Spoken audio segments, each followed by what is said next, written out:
Hoje eu quero falar, talvez uns 3 domingos eu vou investir nisso. Eu quero falar sobre a vida da igreja. Muitas pessoas não entendem o que é ser igreja, e elas relacionam ser igreja com uma nomenclatura. O censo passa lá na sua casa, e você diz assim, ele pergunta, qual que é a sua religião? Ah, eu sou cristão. Você sabe que existem mais católicos, por exemplo, no censo, do que na realidade?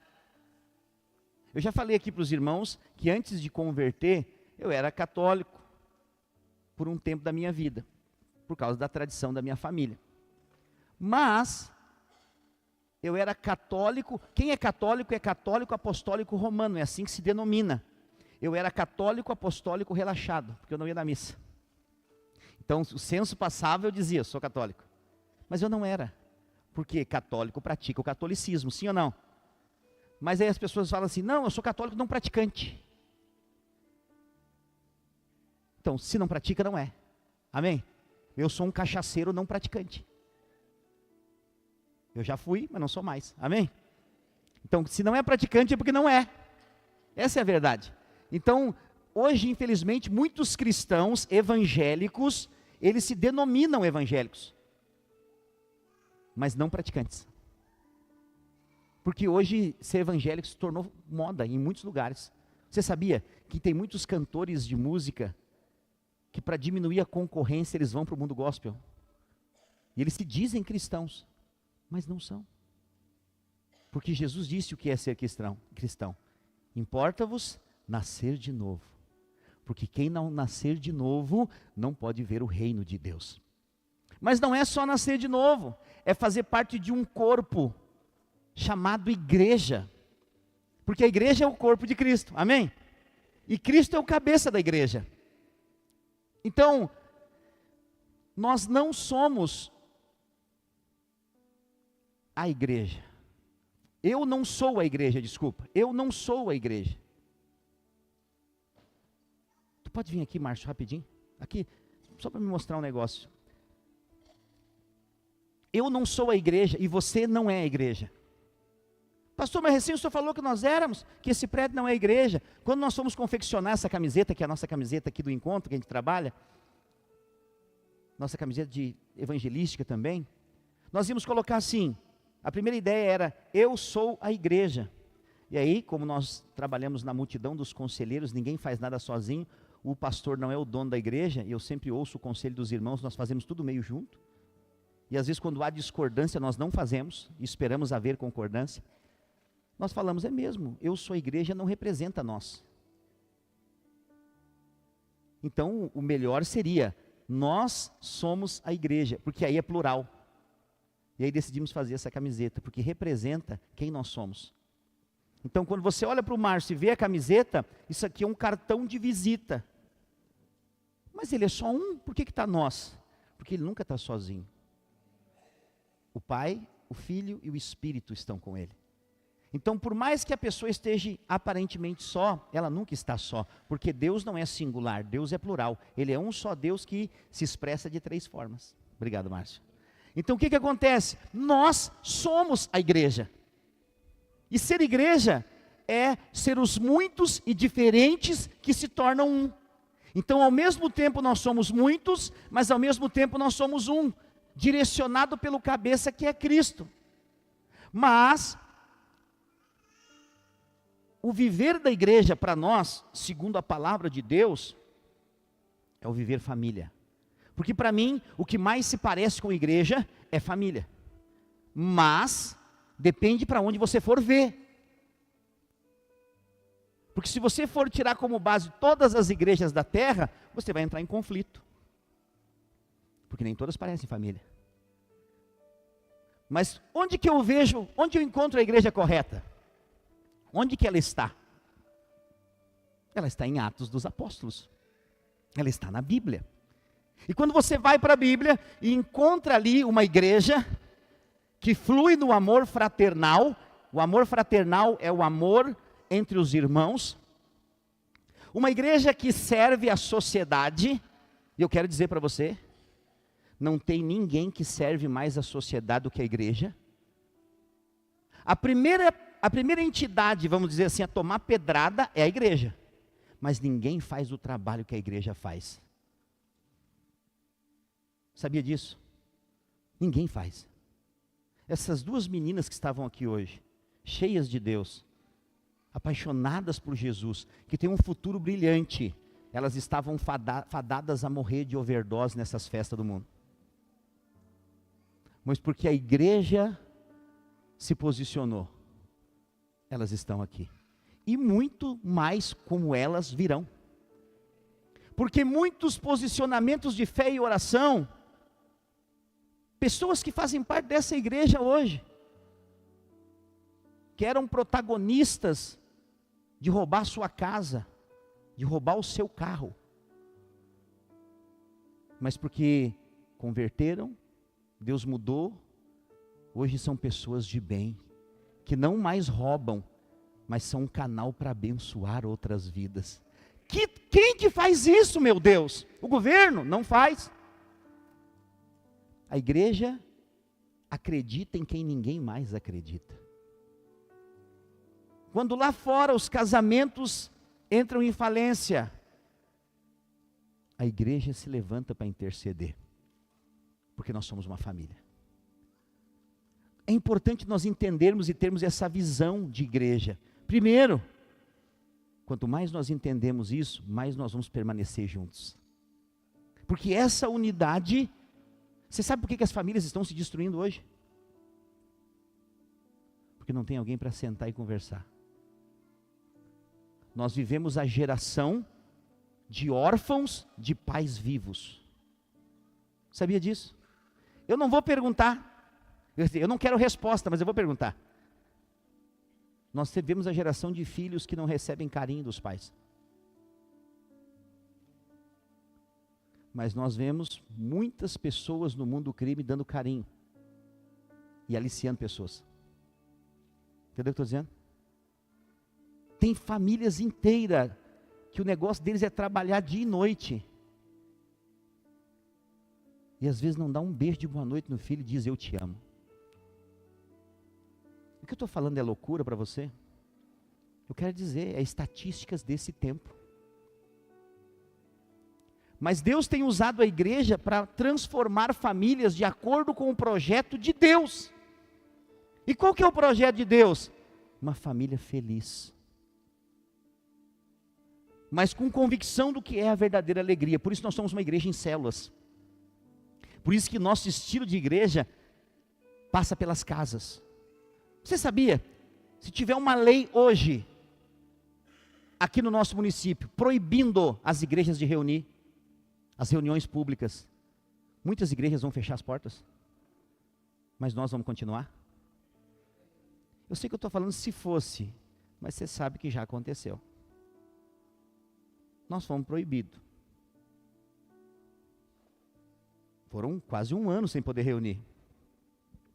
E como sobreviveram, pastor? Está filmando tudo, né? Vou ter que falar em parábolas. Nós obedecemos tudo que nos foi pedido pela palavra de Deus. E a palavra de Deus diz: não deixeis de congregar, como é de costume dos santos, escolhidos e eleitos por Deus. Nós reunimos em todo o período de pandemia. Tomei tanta paulada, tanta pedrada, até denunciar, eu acho que não denunciaram, mas os anjos tiraram os fiscal de tudo que é lado. Eles passavam na frente do prédio, o prédio lotado de gente.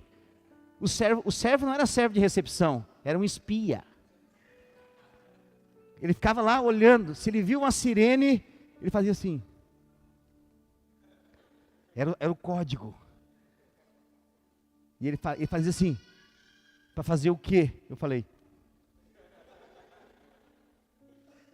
bota a algema e me leva. Muita gente bateu na nossa porta. Foram vários testemunhos naquele ano, de pessoas que saíram de casa para tirar suas vidas. E quando elas fizeram aquela rótula, ali da Rio Grande do Sul, onde era o nosso prédio, eles viram a porta aberta. Era uma das únicas igrejas que estava com a porta aberta. E muitas pessoas entraram lá e falavam assim, porque essa porta estava aberta hoje, e eu ouvi a palavra que estava sendo ministrada, eu vou voltar para os meus filhos e para minha esposa, e eu não vou morrer mais. Muitas pessoas testemunhando, e alguns dizendo, que responsabilidade, você espera? Mas tinha gente clamando para alguém morrer de Covid, nossa turma. Em 2 anos, ninguém morreu. Teve 2 irmãs que, sim, a mão delas estava quase alcançando Jesus. Eu fui lá e peguei pelo pé, eu falei, ainda não é a hora, volta. Minha irmã me ligou desesperada. Desesperada com falta de ar, ali eu fiquei tenso. Falei, se essa irmã morrer, eu vou ser preso, eu tenho certeza. Eu falei, Jesus, agora é nós. Está todo mundo esperando esse momento. Se acontecer isso, eu estou frito. Eu quero dizer, segundo a tua palavra, ainda que eu esteja no fogo, ele não vai me queimar. Se o senhor entrou com Sadraque, Mesaque e Abednego na fornalha, o senhor tem que estar comigo agora, porque eu não decidi isso sozinho. Eu tenho uma convicção de fé por isso. E nem essa irmã sobreviveu. Por que eu estou te falando isso? Porque tudo conspira para o viver igreja. Mas mesmo se fôssemos proibidos, fiscalizados, fechasse esse prédio, nós íamos continuar. Porque a ênfase de ser igreja para nós também está nas casas. As casas são lugar de reunião para nós. Por incrível que pareça, esse modelo está na Bíblia, no Novo Testamento. Os irmãos que se reuniam na casa da irmã Febe, a igreja que se reunia na casa de Áquila e Priscila, você vai encontrar isso no Novo Testamento, porque a igreja se reunia nas casas, e quando reunia publicamente era nas sinagogas, havia muita resistência por parte dos judeus. E quando alguém pergunta assim, pastor, por que nós reunimos hoje nas casas? Porque o cristianismo para nós, sobretudo, é relacionamento, é amizade, a maior ponte de evangelismo no nosso meio. Sabia disso? Sabia disso? A maior arma de evangelismo para nós é o encontro. E a maioria das pessoas que vêm no encontro são parentes, amigos e conhecidos de pessoas que já estão aqui. Então o estilo de vida de relacionamento para nós, ele é fundamental. Existe uma pesquisa feita por um instituto americano chamado John Haggai, em que ele fala sobre pessoas que convertem e os meios pelo qual elas convertem. E o resultado dessa pesquisa aponta a televisão como um dos meios de conversão. Mas 1,1% só de pessoas convertem através de programas cristãos na televisão. Filmes evangélicos, mesma coisa, 1,1%. Lendo a Bíblia sozinho, 1,8%. Através de leitura, não da Bíblia, mas de livros cristãos, 1,7%. Através de sermões em cultos evangélicos ou em cultos, 2,4%.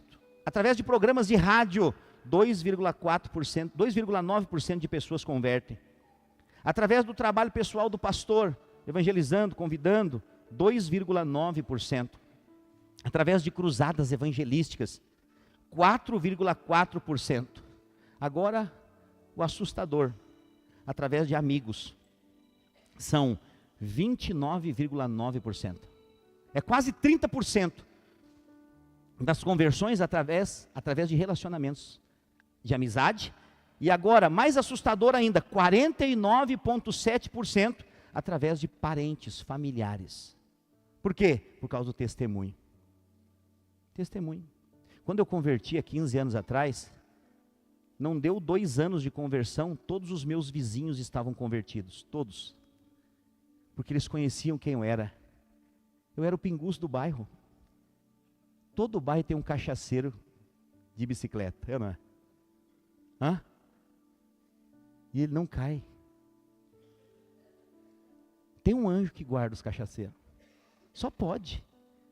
Ele não é atropelado.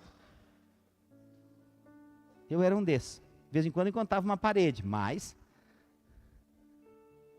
quando eu converti, comecei a viver uma vida em paz com a minha esposa e com os meus filhos, que é só Deus que promove essa paz por meio de Jesus. Os vizinhos começaram, acabou a gritaria, acabou a brigaçada. O que aconteceu? Um vizinho me parou. Falou, deixa eu te perguntar uma coisa. Você parou? Eu falei, você parou? Como assim? É porque tu e a tua esposa era como cão e gato. Eu falei, quase que eu falo, fofoqueiro de uma figa. Vai cuidar da tua vida. Mas eu estava já com uma oportunidade de evangelizá-lo. Eu falei, calma aí. Eu falei, sim, estamos juntos. Então, mas o que aconteceu? Eu falei, estamos na igreja agora. Ele falou, eu sabia que tinha uma coisa diferente. Eu falei para minha esposa. Nós ficava aqui às vezes ouvindo, ele se entregou. Na janela a gritaria. Qual que eu falo de novo? Fofoqueiro de uma figa. Achamos que vocês iam se matar um dia desse. Eu falei, pois é, nós dois morremos agora. E nascemos de novo em Cristo Jesus. Todos os meus vizinhos onde eu morava converteram. E quando o último converteu, eu me mudei e fui para outro lugar. Porque Deus é assim, quando Ele cumpre o propósito, Ele te leva para um outro propósito. Amém? Mas nós vemos aqui, diante dessa pesquisa que é real, que a conversão de pessoas se dá por relacionamento. Relacionamento. Deus vai colocar pessoas no seu caminho para que a vida delas sejam mudadas através da sua vida. Então, vamos fazer essa pesquisa real. Quantos que estão aqui nessa noite, você conheceu Jesus e converteu através de um amigo ou de um parente que falou para você, levante a sua mão? Quase a maioria esmagadora. Entendeu o que eu estou dizendo? Então a pesquisa é real. É entre basicamente 49%. Se somar os dois amigos e parentes, bate assim, recorde de porcentagem. Porque na verdade o maior testemunho é o testemunho da vida. O maior testemunho é aquilo que Deus fez na sua vida. E muitas vezes você não precisa nem abrir a boca para falar. As pessoas vão perceber a luz e a graça de Deus que está na sua vida. Então nós precisamos hoje renovar o nosso conceito do que é ser igreja. E você que está nos visitando hoje pela primeira vez, não se assuste. Você viu o que aconteceu aqui no meio do louvor? Não é sempre assim, mas o meu alvo é que seja. Não é sempre assim, você foi abençoado porque hoje foi, mas o alvo é que seja sempre assim.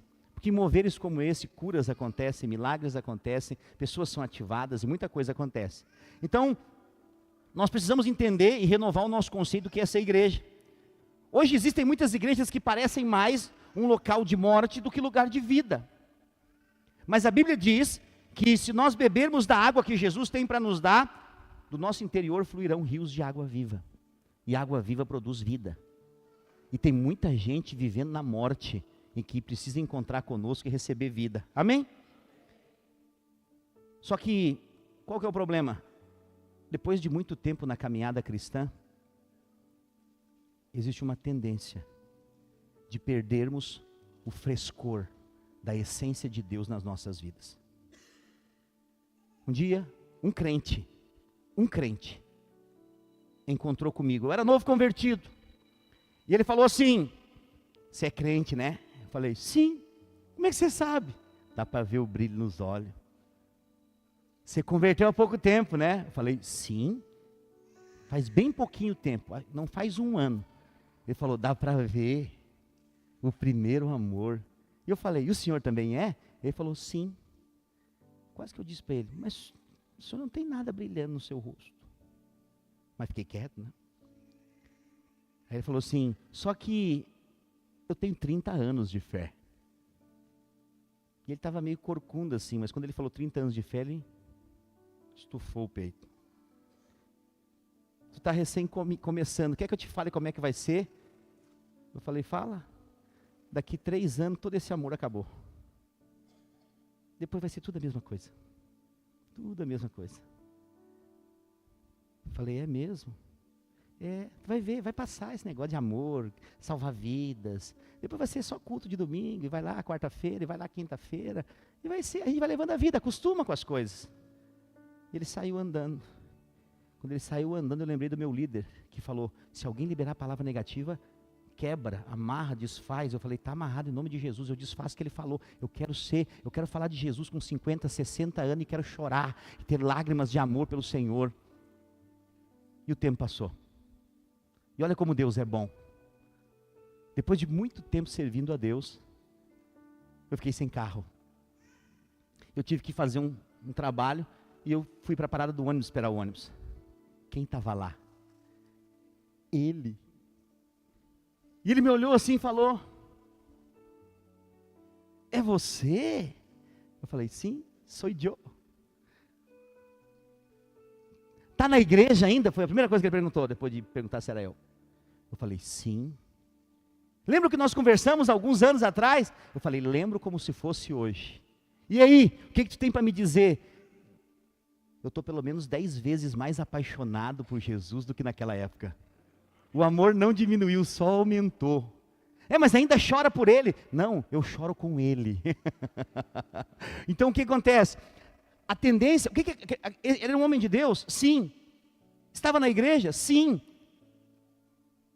Mas ele tinha perdido o frescor. Isso pode ocorrer na vida da gente. Quando nós não vigiamos. O que mantém o frescor, pastor? É o viver a vida da igreja. É o não deixar de congregar. Nós não buscamos a Deus só num ambiente como esse, mas também. Mas nós buscamos a Deus cotidianamente, o estilo de vida de relacionamento. E aí por isso nós precisamos renovar o nosso conceito de que igreja não é um clube. Não, igreja é um clube que eu vou lá, dou o meu dízimo, estou com a missão cumprida, bato meu cartão domingo e vivo em paz. Não é assim. Não foi a igreja que Deus sonhou. Nós não fazemos parte de um clube em que nós pagamos uma mensalidade todo mês e vivemos com um desencargo de consciência. Não. Nós somos igreja todo o tempo. Quando alguém bate na sua porta, eu pelo menos sou assim, eu quero compartilhar isso com você nessa noite, porque o meu desejo é que se você não é, você seja, você se torne. Porque assim quando nós ministramos uma palavra, a palavra entra em você, e quando você sai daquela porta para fora, você começa a vivê-la. Porque a religião mostra que ser crente aqui dentro é fácil, mas daquela porta para fora é que é a nossa missão. É como aqui fosse a concentração do time de futebol, mas o jogo começa lá fora. Essa é a verdade. Então cristão nenhum deve fazer nada por acaso. Eu não faço nada por acaso, eu não vou em lugar nenhum. Se eu sinto que a agenda é sem propósito, eu peço para cancelar, eu cancelo. E a maioria das pessoas que eu encontro, eu procuro um propósito de estar com ela. Essa é a verdade. E eu sempre oro para que as pessoas abram a porta primeiro. E não eu coloque ela abaixo. Porque quem abre a porta é mais fácil. Tem um monte de crente querendo arrombar a porta. Vai na igreja, seu endemoniado, seu pecador. Você acha que isso aqui é exagero? Existe. Mas é melhor quando a pessoa fala, tem algo diferente. Eu quero conhecer mais. É assim ou não é? Isso é muito melhor. Porque o que acontece? Quando você é igreja fora daqui, esse testemunho vai atrair pessoas. Nós vamos ganhar muita gente nessa cidade, isso é fato. Você não tem relacionamento só por ter. As pessoas que estão ao seu redor, que ainda não conhecem Jesus, que ainda não servem a Deus, elas vão servir por meio da sua vida. Vai ter um dia que elas vão ter um encontro com Jesus, mas você vai ser um canal para conduzir elas a isso.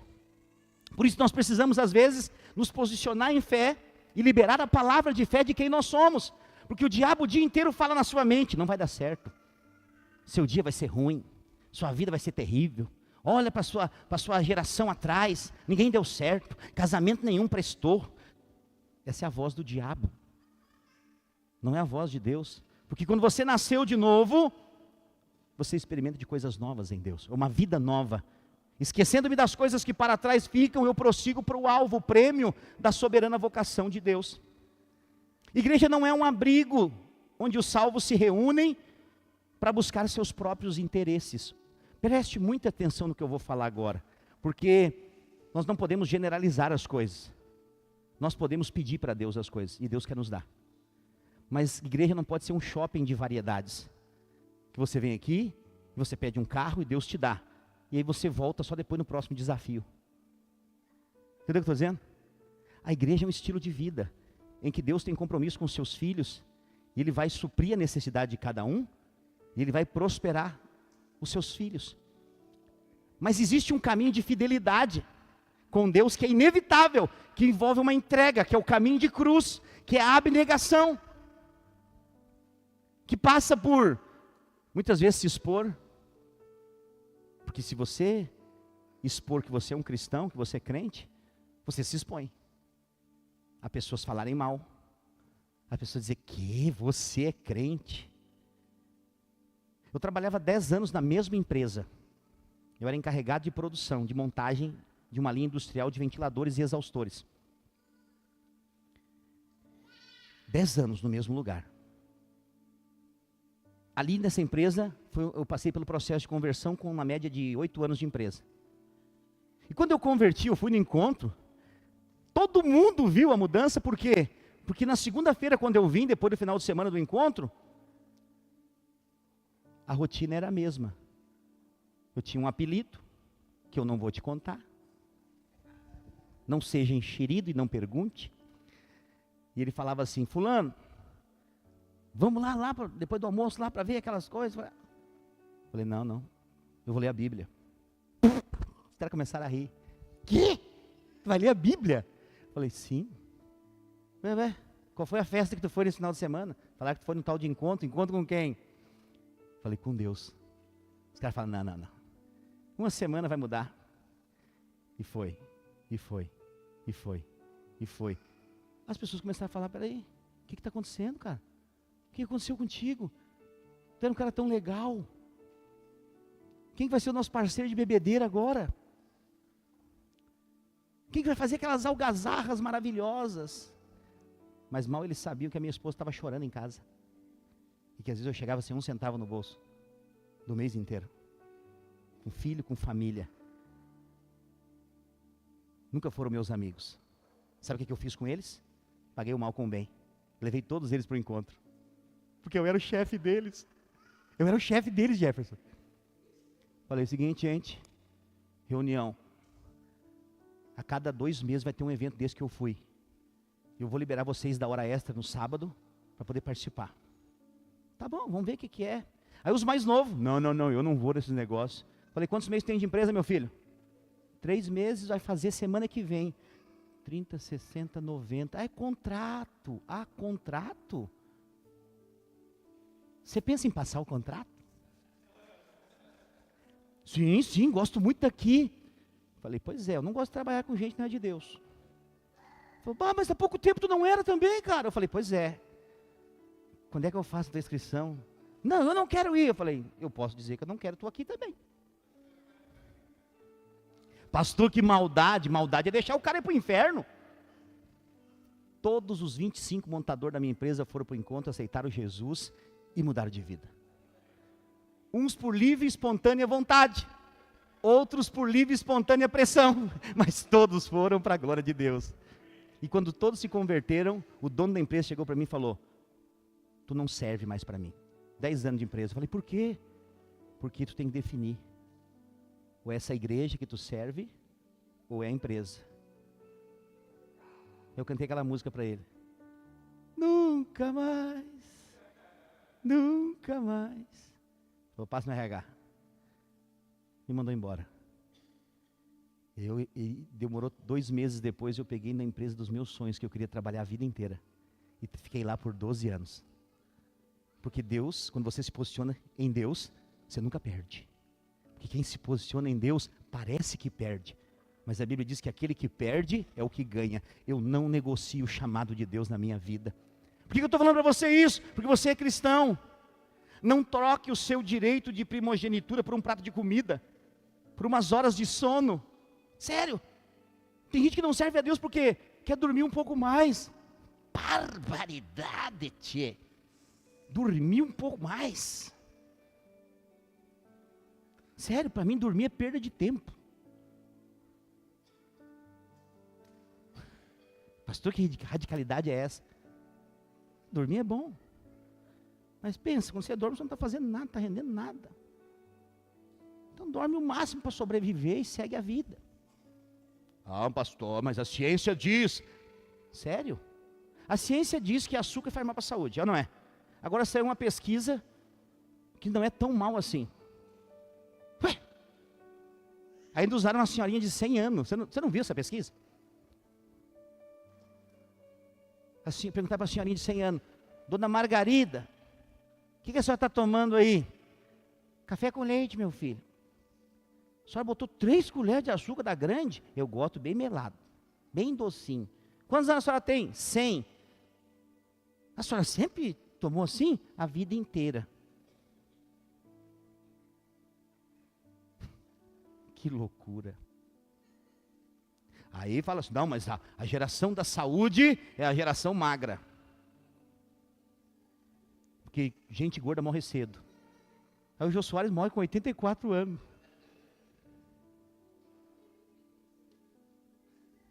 Hã? Aí você vê o relato das pessoas. Estou de mal com a vida. Por quê? Saí do consultório do meu nutricionista, acusado. Passei o dia caminhando. Falei, sabe uma coisa? Vou comer o McLanche feliz para ver se a alegria volta. Sabe o que foi o pior? Cheguei lá e encontrei meu nutricionista lá. Pastor, por que você está falando isso? Porque às vezes nem tudo que falam é a verdade. E aí nós ficamos tentando adequar nossa vida com o pensamento e opiniões de todo mundo. E o que acontece? Você deixa de viver a sua vida e começa a viver debaixo da opinião de outras pessoas. Você quer viver uma vida de verdade? As Escrituras produzem uma vida de verdade. Não importa o que as pessoas pensam de mim. O senhor é gordo, pastor? O problema é meu. Está emagrecendo, hein, pastor? O problema é meu. O senhor é feio? O problema é meu. O senhor é lindo? O problema é meu. Mais gente fala que é lindo do que é feio, tá? Só para deixar desequilibrado aqui. Porque eu não me preocupo mais com o que as pessoas pensam ao meu respeito. Eu me preocupo com o que Deus pensa ao meu respeito. E esse é o chamado de Deus para a igreja. Então renovar o nosso conceito que essa igreja é estar preocupado com o que Deus pensa ao nosso respeito. Entendeu o que eu estou dizendo? Eu te falei tudo isso aqui para você entender que a nossa preocupação tem que ser com o que a Escritura diz ao nosso respeito, que é a palavra de Deus. Porque muitos vão dizer para você, o que você quer em culto de igreja? Vai curtir a sua vida no domingo. Na minha época, elas diziam, vai assistir o Faustão. Faz uns 5 anos que eu não tenho televisão ligada no cabo, que eu não assisto mais, só eu coordeno o que eu vou assistir. Eu nem sei se Faustão existe ainda. Há quem diga que o Faustão nem é mais Faustão, é Faustinho, que ele está magro agora. Por que eu estou dizendo? Deus, Ele tem planos superiores para nós. E quem que vai viver os planos de Deus? É aqueles que estão conectados com Ele. Estar conectado com Deus não é estar conectado com uma religião. Porque às vezes as pessoas buscam a igreja, sabe como? Como uma casa de espetáculos. Ah, mas o louvor é maravilhoso, eu quero ficar aqui por causa do louvor e coisa e tal. Não, mas eu estou aqui porque o meu amigo está aqui, e se o meu amigo está aqui, eu digo para as pessoas, um dia alguém chegou para mim e falou assim, pastor, estou saindo da igreja. Eu falei, por quê, filho? Porque o fulano aqui saiu, eu também vou sair. Eu falei, vai embora, isso mesmo, faça isso. Como assim, pastor? Porque se alguém vem para cá por causa de pessoas, nunca esteve aqui por causa de Deus. Está se iludindo a si próprio. Você está me entendendo? Peraí, pastora, recém o senhor falou que é por causa de relacionamento que a gente para aqui, mas não é por causa de relacionamento que a gente permanece. Deus usa pessoas para nos trazer para cá. E normalmente, você vai ser ganho primeiro para a pessoa, depois para Cristo. Porque a pessoa vai gostar de você, vai simpatizar. E o povo de Deus é um povo educado, graças a Deus, diga amém. É um povo simpático, diga amém. No mundo de depressão, o povo cristão é um povo que sorri, diga amém. Isso atrai as pessoas. E aí as pessoas vão vir por causa de quê? De você. Isso é certo, é maravilhoso, mas elas não podem permanecer ligadas a você. Tem um momento que você corta o cordão e a pessoa vai, agora ela permanece por causa de Cristo. E o que acontece? Ela vai crescendo e outras pessoas virão depois dela, e é assim que nós vamos ganhar essa cidade para Jesus. Porque se nós fôssemos ganhar a pessoa por causa do nosso louvor, dos nossos instrumentos, dos nossos aqui aparelhagem,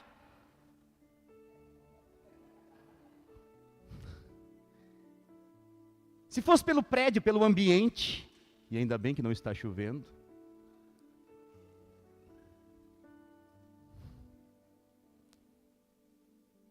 nós estamos em reforma, e às vezes parece que é uma eterna reforma, é uma reforma, forma, e não para mais, mas no meio dessa reforma nós estamos ganhando gente, diga amém. Vocês viram como ficou bom o nosso portão, com motor novo, tudo? Deus deu recurso, nós colocamos o motor. Eu vou contar bem baixinho. O dono da empresa que instalou o motor está aqui no culto hoje. Ele e a sua família, não olha para trás. Por quê? Claro, porque ele estava ali montando o motor e dizia, vem para o culto, vem para o culto, vem para o culto, vem para o culto, vem para o culto, vem para o culto, vem para o culto, ó, o culto é aqui. Primeiro ele chegou achando que era uma empresa. E eu na minha sala com o louvor, ele falou, o senhor vai na igreja? Sou eu a igreja. Ele falou, tem uma placa ali, como é que eu não vi? Não, nenhum momento. Eu convidei ele para vir no culto. Teve um momento que ele falou, eu estou querendo ir na igreja.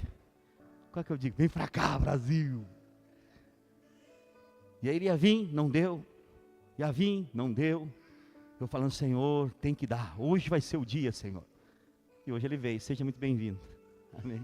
Então o que acontece? Olha para cá, irmão. Sem intimidação, por favor, para eles voltarem semana que vem. Então, o que eu estou dizendo para você? Nada é sem propósito, tudo tem um propósito. E no final das contas, nós nos fazemos de tudo para com todos, para no fim ganhar alguns. Mas precisa ter uma essência que está dentro de você. Você não precisa fazer força, entendeu? Você não precisa fazer força, você só precisa viver o que está dentro de você. E quando você vive isso, experimenta isso, parece que tudo se torna secundário. O Jefferson estava dando testemunho dele hoje aqui, ontem ele falou comigo, falou, pastor, tinha algo dentro de mim que de repente foi arrancado. E ontem foi a noite do hambúrguer, e a galera gosta de hambúrguer, batata frita, e assim, não era hambúrguerzinho, era um disco voador. Hambúrguer, assim, nós somos crentes, quando a gente jejua para valer. Quando a gente come também, é apavorante. Então o que acontece? Ele falou, não consegui comer. Assim, para ele não conseguir comer, tem algo muito sobrenatural que aconteceu na vida dele, você entende? Algo sobrenatural aconteceu, mas eu vi, os olhos dele brilhavam. Existe algo, a Bíblia fala que os olhos são a lâmpada do corpo. Entende? Pessoas que estão com depressão, você olha para o olhar dela, é triste, é caído, é cinza. Pessoas que estão cheias de Deus, os olhos brilham. E brilham, essa é a verdade. Então o nosso conceito de ser igreja, ele é simplesmente uma vida compartilhada, uma experiência viva, e nós não estamos em busca de entretenimento ou de ser agradado, entende? Você precisa entender isso. Eu estava falando para os jovens hoje aqui, falei para eles, igreja não é lugar de ser agradado. Igreja é lugar de ouvir a verdade. E a verdade que liberta. E eu digo isso e repito, num mundo de mentira, quem fala a verdade é um alienígena. Por isso que a Bíblia diz que nós não somos dessa terra. E breve o nosso Jesus está vindo nos buscar. E nunca esteve tão perto. Tudo que está acontecendo, a Bíblia narra, são as dores de parto. Quando uma mulher está prestes a ganhar nenê, ela sente as dores de parto. Há quem diga que são momentos terríveis de dor. Por isso que são as mulheres, porque os homens não aguentam.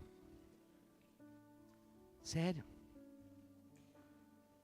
Raça forte são as mulheres. Elas aguentam o que o homem não aguenta. Uma gripezinha, ela já está assim, ó. Ai, não consigo levantar, minha cabeça está doendo. Elas com dor de cabeça levam o filho, lavam louça, limpa, faz comida, trabalha fora, fala no tendel. Sério, às vezes a pessoa fala, hoje eu não estou legal. Mas pelas coisas que ela já fez, eu falo, meu Deus, se eu não tivesse legal, eu não conseguia nem levantar da cama. Mas a Bíblia fala que dias como esses são dias de dores de parto, porque algo vai acontecer.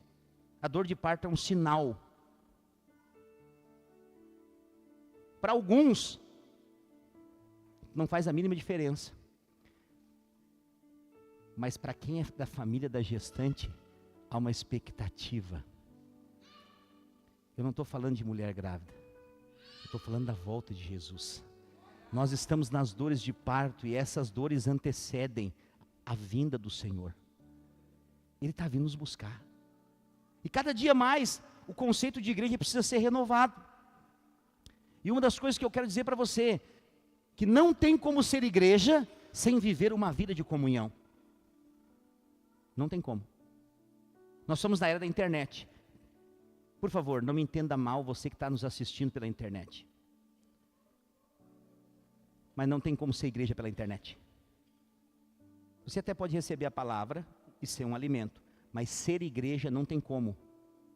Não, pastor, tem sim, eu sinto a presença, a unção, é mesmo? Então não come mais, só assiste MasterChef.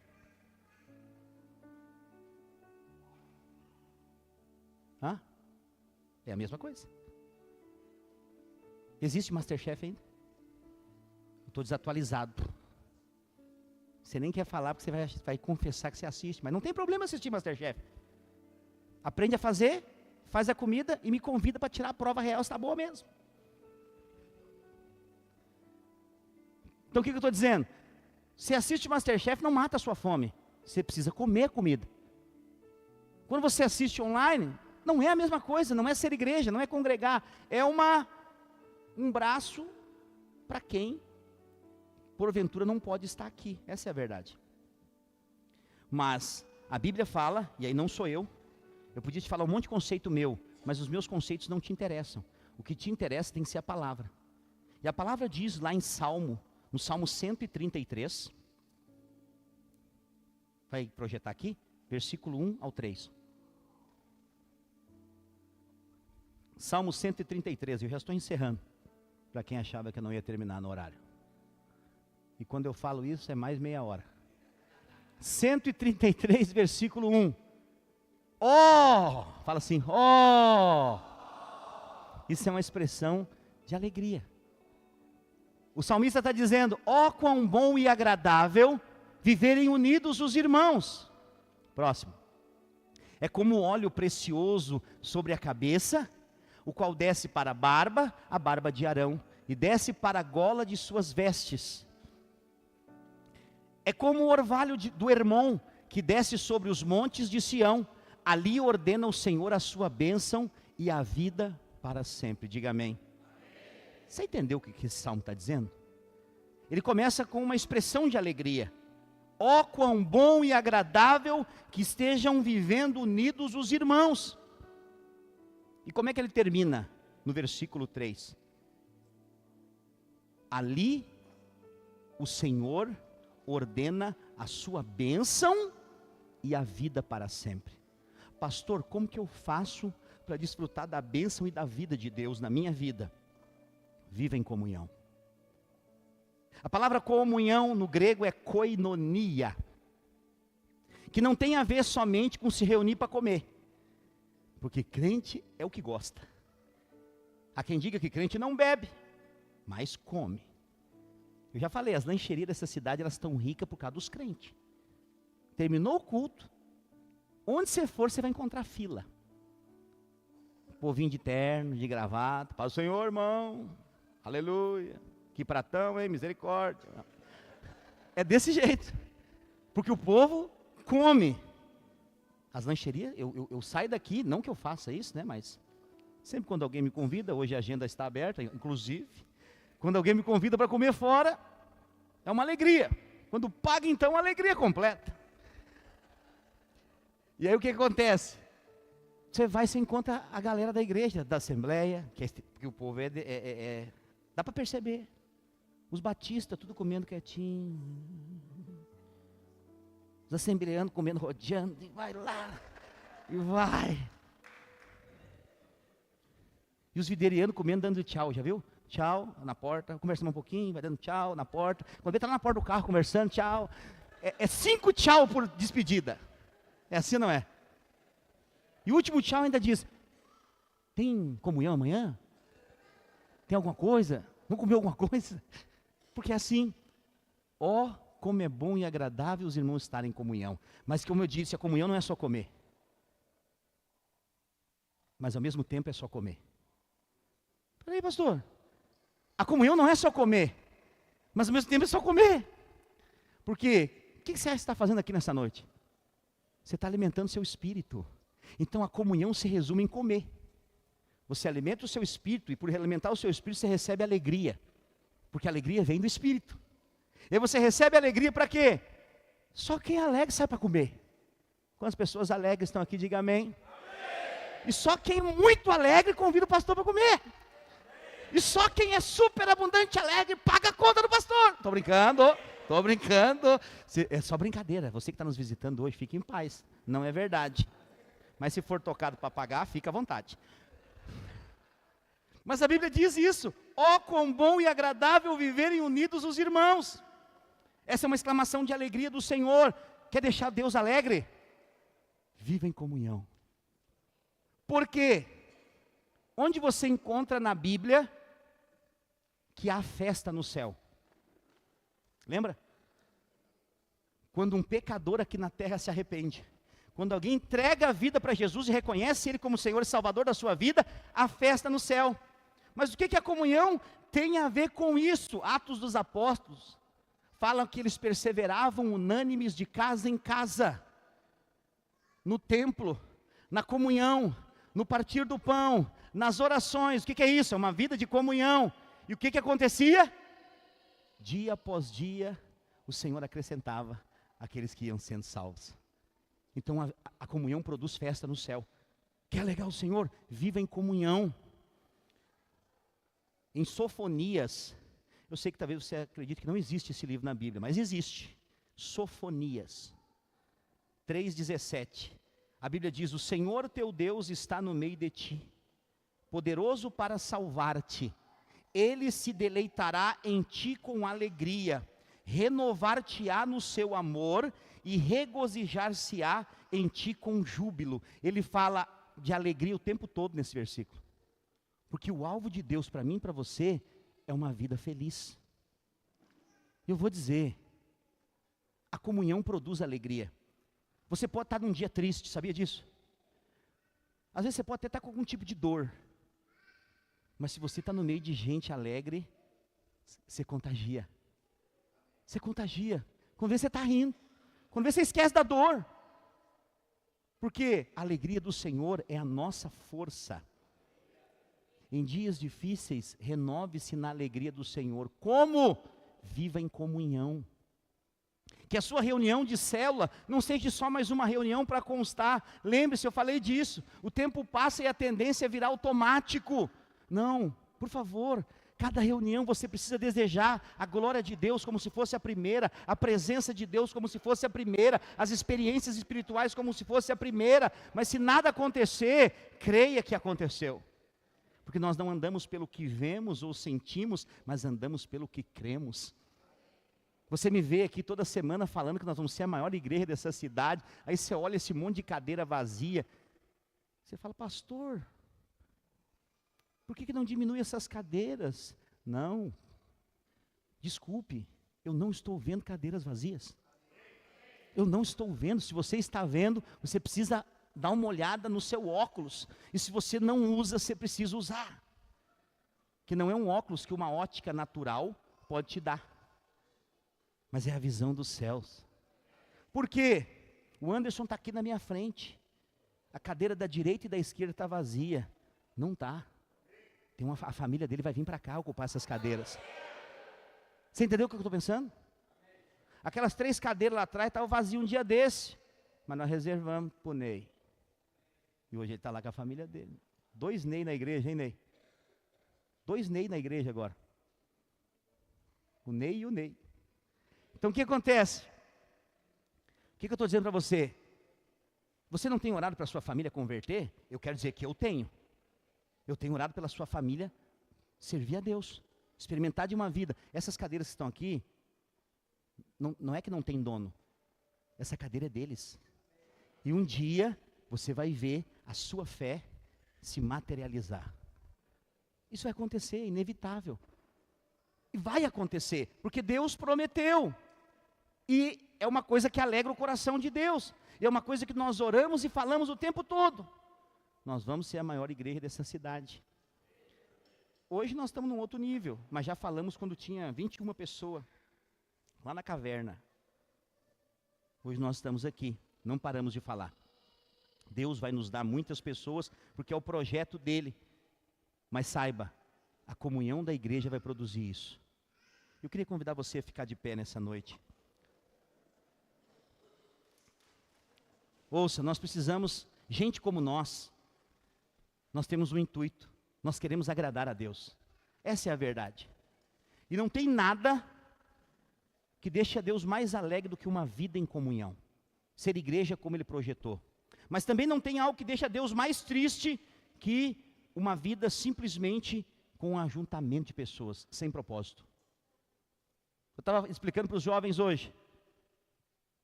Deus nos chamou para edificar uma obra nessa cidade para Deus. Uma obra. E uma obra espiritual, ela se compara com uma obra natural. Uma obra leva tempo. Já não é? Uma obra, depende do tamanho dela, pode durar muito tempo e às vezes a vida inteira. A obra de Deus é uma obra muito grande.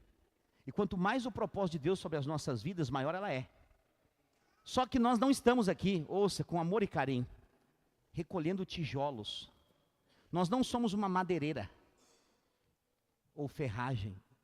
Use o nome que você quiser. Eu pergunto para você, você encontra tijolos numa madeireira ou numa ferragem? Sim ou não? Areia, cimento, encontra. Mas nem por isso lá tem uma edificação. Nessa parede aqui tem tijolos? Tem cimento? Tem areia? Isso aqui é uma edificação. Qual que é a diferença disso aqui para o que está lá na madeireira? Tempo, investimento, cuidado, para sair de lá e se tornar isso aqui. Eu quero dizer, nós somos igreja como isso aqui. Nós ganhamos, nós cuidamos, nós consolidamos, nós ensinamos, nós edificamos e nós buscamos outros. E assim nós vamos edificar uma casa para Deus. E quando Ele achar de bom tempo que é o momento, aí Ele volta para buscar os trabalhadores dessa obra. E eu estou louco que esse dia chegue. Você não sabe. Pastor, a Cecília está chegando, o senhor vai ser vovô, não quer ver ela. Se Jesus quiser voltar antes, eu prefiro que Ele volte. Pastor, que insensível. Não, eu sou apaixonado é por Ele. Entendeu o que eu estou dizendo? Eu sei que para muitos isso aqui parece loucura. Mas quanto mais apaixonado por Jesus, mais você quer estar com Ele. E o fato de Jesus voltar é que toda a maldade desse mundo que você vê hoje vai acabar. É isso que me deixa alegre. Porque o que me deixa triste é ver hoje crianças sendo abusadas sexualmente por pedófilos. É ver a injustiça imperando em todos os cantos. É ver inocente pagando o preço por pessoas que são culpadas. Pastor, quando é que essa injustiça vai acabar? Quando o príncipe da paz reinar. E ele está vindo. E ele virá. Mas ele virá para quem? Para quem está preparado. Eu quero dizer, como pastor, eu digo para você hoje, eu vou ser um carrapato de Deus do seu pé, para você viver a vida da igreja, para você congregar, para você ter comunhão com os irmãos, mas também com aqueles seus familiares que ainda não estão aqui, para ser luz lá para eles, para trazê-los. Vamos fazer um encontro agora mês que vem. E esse encontro, nós vamos bater a meta de 50 pessoas em nome de Jesus. E muitos parentes e familiares seus vão estar aqui e vão ter a sua vida transformada. Eu queria orar sobre isso hoje. Hoje eu não vou simplesmente orar por bênçãos materiais, mas hoje eu quero te enviar para ser uma bênção no meio da sua casa. Eu quero te enviar, depois de uma palavra como essa, você precisa ser igreja também no meio da sua família. Eu ouço testemunhos de irmão dessa igreja, que familiares estão perplexos pelas mudanças de vida, que só Jesus pode mudar.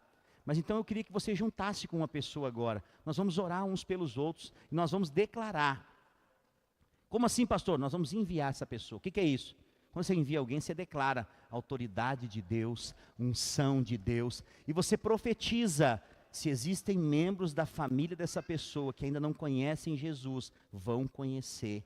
Se existem ainda familiares, amigos do ciclo de relacionamento que não são salvos ainda, vão ser salvos. Entendeu? Você vai ser profeta de Deus na vida dessa pessoa, e nós vamos encerrar essa palavra dessa forma.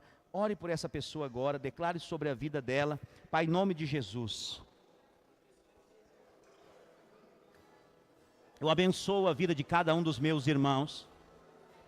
Senhor, nós entendemos que a vida da igreja é uma vida em comunhão, em unidade, para o propósito. Eu quero declarar, Senhor, em nome de Jesus, que nós possamos fluir nos dons espirituais.